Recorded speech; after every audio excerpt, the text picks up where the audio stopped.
Bismillahirrahmanirrahim. Assalamualaikum warahmatullahi wabarakatuh. Perkenalkan, nama saya Muhammad Yusril Nur, NIM 30100111974. Baik. Jadi ini di belakang saya adalah mading saya. Jadi dalam perkuliahan mata kuliah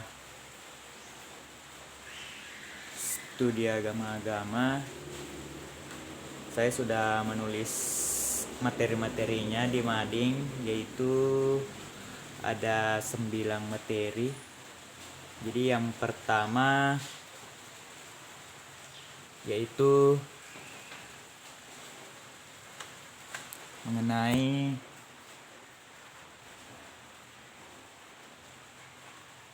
jadi yang saya tulis di sini yaitu pada awalnya menurut agama Islam, agama sudah ada sejak diciptakannya manusia, yaitu sejak diciptakannya Nabi Adam.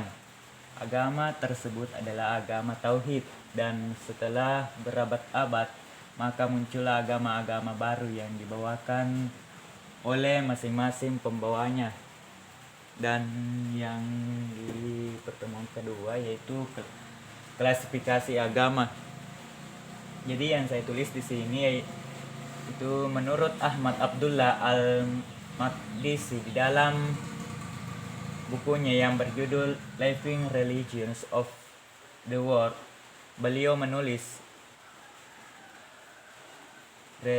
religion can also be classified on the following grounds: A. Revealed and non-revealed. B. Missionary and non-missionary. C.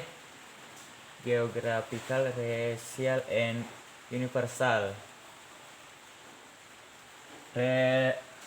Revealed and non-revealed adalah klasifikasi agama antara agama wahyu dan bukan agama wahyu. Agama wahyu biasanya berasal dari Timur Tengah. Agama wahyu meyakini Tuhan dan Nabi, sedangkan bukan agama wahyu merupakan sebuah keyakinan kepada tempat-tempat dan benda-benda keramat. Dan yang kedua, missionary and non-missionary. Sir T.W. Arnold memasukkan Budaisme, Kristen, dan Islam pada golongan misioneri, sedangkan agama yang termasuk non-misioneri adalah Yudaisme, Brahmanisme, dan Zoroastrianisme. Dan yang C, klasifikasi rasial geografi, dibagi atas 3 yaitu Semitik, Arya, dan Mongolian. Agama Yahudi, Nasrani, dan Islam masuk dalam agama Semitik. Pada pertemuan 3 yaitu ada tentang metodologi perbandingan agama atau studi agama-agama, yaitu dalam metodologi perbandingan studi agama ada 6. Yang pertama, metode teologi, metode historis, metode fenomenologis, metode sosiologis, metode antropologi, dan metode psikologis. Dan di pertemuan keempat ada sejarah perkembangan studi agama di dunia barat. Jadi sejarah perkembangan studi agama di dunia barat ada 3 bagian. Yang pertama zaman Yunani kuno, dan yang kedua zaman pencerahan, dan yang ketiga zaman modern. Jadi pada zaman Yunani kuno, orang yang pertama merasa bahwa perbandingan agama penting yaitu Herodotus. Jadi yang pertama mempelajari tentang atau merasa perbandingan agama penting yaitu yang bernama Herodotus. Jadi Herodotus suka mengembara. Jadi dia suka menulis agama-agama atau tradisi-tradisi yang dia temui selama pengembaraannya. Yang kedua, di zaman pencerahan, pada zaman ini dijumpai lagi banyak penyelidikan terhadap agama pagan, sehingga muncul buku berjudul Platenio Theology, The Customs, Law and Rites of All Peoples, dan Genealogy of Goods. Dan yang ketiga, pada zaman modern, pada abad 17 dan 18 Masehi, pengkajian terhadap agama-agama semakin marak. Jadi kuliah agama-agama mulai diperkenalkan di berbagai universitas. Untuk pertama kali lembaga pendidikan yang mengadakan jabatan dosen dalam perbandingan agama adalah Universitas Geneva.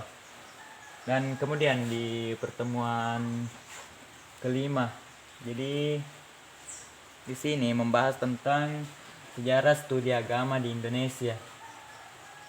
Jadi studi agama di Indonesia sudah masuk pada tahun 1950-an.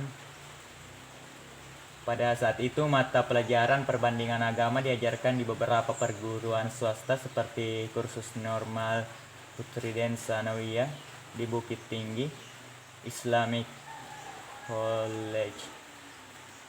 College di Padang. Mata pelajaran ini diajarkan oleh Mukhtar Lutfi dan Ilyas Yakub.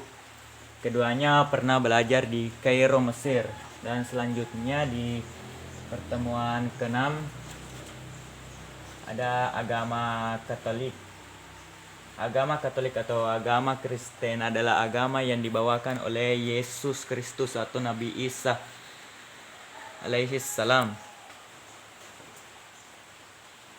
Jadi dalam agama Kristen, di dalam kitabnya ada dua, yaitu Perjanjian Lama dan Perjanjian Baru. Perjanjian Lama juga termasuk atau adalah kitab suci agama Yahudi. Upacara keagamaan dalam agama Kristen ada pembastian, pengukuhan, jamuan suci, pengakuan, sakarat, pentahbisan, dan perkawinan. Selanjutnya di pertemuan ke-7, jadi agama Hindu. Agama Hindu adalah suatu agama yang lahir dan berkembang di India jauh beratus tahun sebelum Masehi.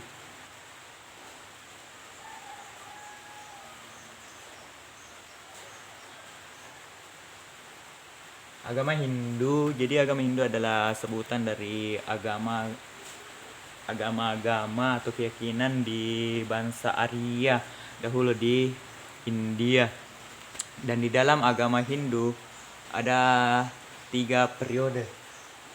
Jadi yang pertama periode Weda, kedua periode Brahma, dan yang ketiga periode Hindu. Selanjutnya di pertemuan ke-8 ada agama Buddha. Jadi agama Buddha lahir pada abad ke-6 sebelum Masehi di India dan didirikan oleh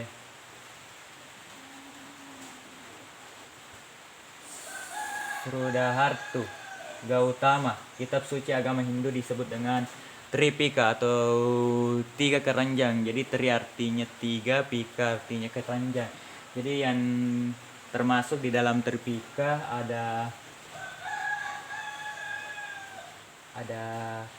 Satta Pitaka, Vinaya Pitaka, dan Abhidhamma Pitaka. Selanjutnya di pertemuan ke-9 ada agama Konghucu, yaitu salah satu agama di Indonesia. Jadi agama Konghucu lahir di China sekitar tahun 551 sebelum Masehi. Agama Konghucu namanya berasal dari pembawanya yaitu Konghucu. Kitab suci agama Konghucu yaitu Suci dan Ngokking. Konsep ketuhanan agama Konghucu, mereka mempercayai Tuhan yang Maha Esa. Dan adapun hari-hari besar dalam agama Konghucu yaitu Raya Waisak, hari kelahiran Konghucu, hari raya Tongcik, dan hari wafat Konghucu. Jadi itulah yang telah saya tulis di mading saya.